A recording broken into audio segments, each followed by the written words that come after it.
ఏ ఆ కృప ఎలాంటిది అనేది మీకు ఒక చిన్న మాట ఎందుకు గుర్తొచ్చి, మన అన్నకి ఆఖరి రోజుల్లో మన ఆత్మీయ తండ్రి దైవజన్ లేసన్న గారికి ఆఖరి రోజుల్లో ఆయనకి బాత్రూంలో స్కిట్ అయ్యి కాలు విరిగింది, పడి కాలు విరిగింది.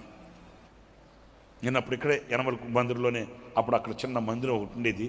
సరే నేను గదిలో ఉంటే నాకు ఫోన్ వచ్చింది, అన్నకి ఇలా జరిగింది, అన్నేమో రాజమండ్రి ఆరాధనకు వస్తానని చెప్పాడంట, అంచేత కాలు విరిగిన కూడా అన్న బయలుదేరేశాడు. ఆదివారం ఆ రోజు నేను సిద్ధపడుతూ ఉన్నాను, అన్ని రెడీ చేసుకుంటూ చెప్తుంటే కూడా అన్న వినలేదు, బయలుదేరేశాడు. నీకు వీలైతే కొంచెం అక్కడ విజయవాడలో రామవరపాడు రింగ్ రోడ్డు దగ్గర కానీ ఇంకెక్కడైనా అన్నను కలువు ఒకసారి అని చెప్పారు నాతో ఆ రోజు ఫోన్ చేసి. ఇప్పుడు అన్న ఎక్కడ ఉన్నాడా, కాలు ఎందుకు విరిగింది ఏంటి అన్నట్లు అంటే, ఇలా జరిగింది ఇలా జరిగింది ఇలా జరిగింది, అన్నేమో బయలుదేరాడు ఇప్పుడే కారులో, నువ్వు కలువు ఒకసారి అన్ననే అని చెప్పారు. సరే, నాకు మహానుభావుడు నా తండ్రి, ఆయనకి నాకున్న ఆ మమకారం, ఆ ఆప్యాయత, ఆ బంధం, అది నేను ఘనతగా చెప్పుకోవట్లే. మాకు ఆయనకి నా మీద, నాకు ఆయన మీద ఉన్న ఆ మమకారం అట్లాంటిది. మరి ఇక సరేనని చెప్పి వెంటనే నేను ఇక్కడ పనులని మనలకు అప్పగించి నేను వెంటనే బైక్ వేసుకొని రామవరపాడు రింగ్ రోడ్ దగ్గరికి వెళ్ళిపోయాను. కాసుకొని కూర్చొని నిల్చొని ఉన్నా. ఏంటి ఆలోచనలో పడ్డాను, ఎందుకు జరిగింది అట్లాగా, ఏంటి పరిస్థితి అట్లా అని. సరే, అన్న కారు వస్తూ ఉంటే ఇక నేను ముందుకు వెళ్ళిపోయి కారు అడ్డ వెళ్ళి అప్తే అన్న అక్కడి నుంచి చూసి, రేయ్ అడేంటి ఆడున్నాడు ఏంటి అట్లా అంటే, డ్రైవర్ బాబు బ్రదర్ చెప్పాడంటే, అవునన్నా రమేష్ అన్నాను. ఎందుకు వచ్చాడు ఇక్కడికి అంటే, అంతలో కారు వచ్చింది, ఆపాడు. వెంటనే కారు దగ్గరికి పోతే కారు గ్లాస్ దింపన్న, ఏడున్నావేంటి అంటే, అన్నా ఏం లేదు, నాకు తెలిసింది ఇట్లా కానీ వచ్చాను ఊరికే. ఏంటన్నా ఇట్లాగా మీరు అన్న ఆగండి అన్న మీరంటే, అరే వాళ్ళకి డేట్ చెప్పాను రా, వస్తానని. వాడు ఆడు పబ్లిసిటీ చేసుకొని ఉంటాడు, జనం వస్తారు, నేను వెళ్ళకపోతే ఎట్లా కాదన్న, మరి పరిస్థితి ఎట్లా ఉండి వెళ్తే కొంచెం ఇబ్బంది అవుతుందేమో. నాకు ఇబ్బంది ఏం లేదు కానీ నువ్వు వెళ్ళి ఆరాధన చూపించుకోపో, నువ్వు ఎలా ఆరాధన చేసుకోపో అట్లా. సరే, నేను వెళ్ళేటప్పుడు అక్కడ బ్రేక్ఫాస్ట్ కూడా చేయలేదని చెప్పారు. టిఫిన్లో వెంటనే నేను బ్రేక్ఫాస్ట్ తీసుకుని వెంటనే వెళ్ళాను.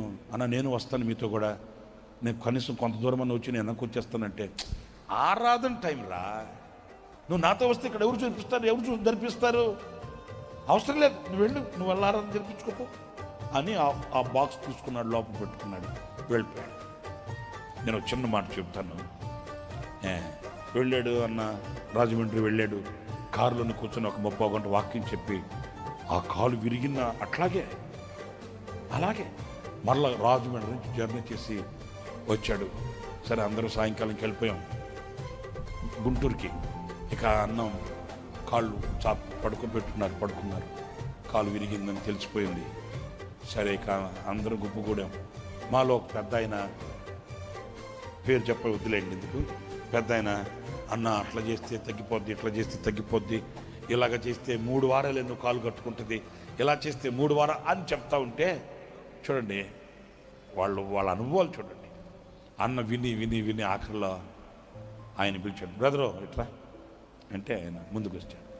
ఇప్పుడు బోరుకు వచ్చిన బండిని ఆ పరిస్థితుల్లో కూడా అండి, ఆ స్థితిలో అన్న చెప్తున్నాడు, బోరుకు వచ్చిన బండిని ఎన్ని మరమ్మతులు చేస్తే కొత్తది అవుతుంది చెప్పు. బోరుకు వచ్చిన బండి ఏంటి, ఏం మాట్లాడుతున్నాడు అన్నాను విచిత్రంగా. అన్నే చెప్పాడు, ఇప్పుడు బోరుకు వచ్చింది బండి, ఒక పార్ట్ పోయిందని ఒక పార్ట్ కోసం ఇప్పేమనుకో, ఒక ప్రాబ్లంకి ఇప్పితే ఇంకొక ప్రాబ్లం బయటపడుతుంది, అది పోతే ఇంకొకటి, బోరుకు వచ్చింది బండి. నేను ఈ వాక్యాన్ని ధ్యానించేటప్పుడు అదే గుర్తొచ్చింది నాకు.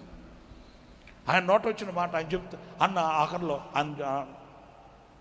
3 వారాల్లో కట్టుకుంటుంది, 2 వారాలు ఇది కట్టుకున్నంత మాత్రాన్ని ఇంకొకటి ఊడిపోదా. ఇవన్నీ ఒక్కొక్కటి అది చెప్పండి, విడిచిపెట్టే మీరు అయ్యేం తలంచబాకండి, అయ్యేం పట్టించుకోబాకండి, మీరు నన్ను విసిగించబాకండి.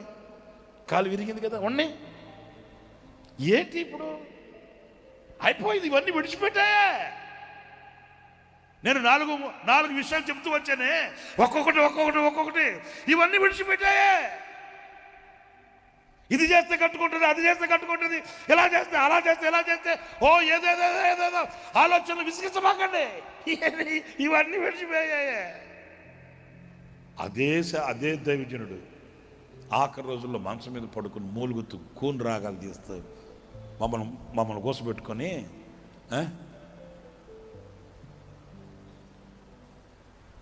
అదే బలహీనతతో కాలు విరిగింది. కాలు కదపకుండా మంచం మీద అలా పెట్టుకుని పడుకొని ఊహించలేనే నీ కృపలేని క్షణము ఆయన ఆఖరి పాటది. ఆ మాట పలికిన దైవజనుడే ఈ మాట పలికింది. అక్కడేమో ఏది ఉండేవి కాదు, అన్నీ ఊడిపోయాయే, దానికోసం ఆలోచించబోకండి, పట్టించుకోబోకండి అన్న దైవజనుడే ఇప్పుడు అంటాడు ఇక్కడ, నీ కృప మాత్రం నన్ను విడిచిపోదయ్యా, నీ కృప మాత్రం. నా శరీరంలో ఉన్న అవయవాలు ఒకవేళ నన్ను విడిచిపెట్టిపోవచ్చు, నా శరీరంలో ఉన్న బలం నన్ను విడిచిపెట్టిపోవచ్చు, లోకంలో దొరికే సంతోషం విడిచిపెట్టిపోవచ్చు, నాకు ఇష్టమైనవన్నీ నన్ను విడిచిపెట్టిపోవచ్చేమో, కానీ నీ కృపలేని క్షణాన్ని మాత్రం నేను తలంచలేనయ్యా. అది నన్ను విడిచిపెట్టిపోకూడదయ్యా. నేను ముగింపుగా ఈ సంవత్సరాంతంలో దేవుడిచ్చిన వాగ్దానాన్ని బట్టి నేను చెప్పే మాట కూడా అదే. ఏమి పోయినా పర్లేదు, ఏవి విడిచిపెట్టి వెళ్ళిపోయినా పర్లేదు. ఐశ్వర్యం విడిచిపెట్టిందా వదులు, నీ బలం విడిచిపెడుతుందా, లేకపోతే నువ్వు ఇష్టపడినవి విడిచిపెట్టాయా, ఎన్నైనా విడిచిపెట్టేయచ్చు. కానీ నా దేవుడు చెప్పే వాగ్దానపూరితమైన మాట, నా కృప మాత్రం నిన్ను విడిచిపోతాను. ఆ కృపను కాచుకోవడం మన వంతు. హల్లెలూయా. ఆ కృప మీద ఆధారపడడం మన కర్తవ్యం. ఆ కృపను కాచుకొని ఆ కృపను పొందుకొని ఆ కృప యందు స్థిరులమై ఆ కృప చేత సంవత్సరములను మనం దాటాలి, సముద్రములను మనం దాటాలి, లోయలను మనం దాటాలి. మన ఆయుష్శేషం కృపలో విజయాన్ని చూడాలి.